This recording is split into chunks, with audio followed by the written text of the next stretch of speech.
আসসালামু আলাইকুম। ভাই, জীবনে যদি ভালো থাকতে চান তাহলে এই ৩টা জিনিস মাথায় রাখুন। কারণ মানুষের বদনজর সত্য। বদনজরের কারণে আপনার জীবন থেকে সবকিছু ধ্বংস হয়ে যেতে পারে। নাম্বার ১, নিজের ভবিষ্যৎ পরিকল্পনা কাউকে বলবেন না। নাম্বার ২, নিজের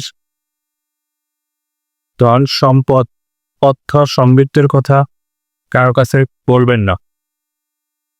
নাম্বার ৩, পরিবারের সুখের কথা, আনন্দের কথা বাইরের লোকদের কাছে বলে বেড়াবেন না।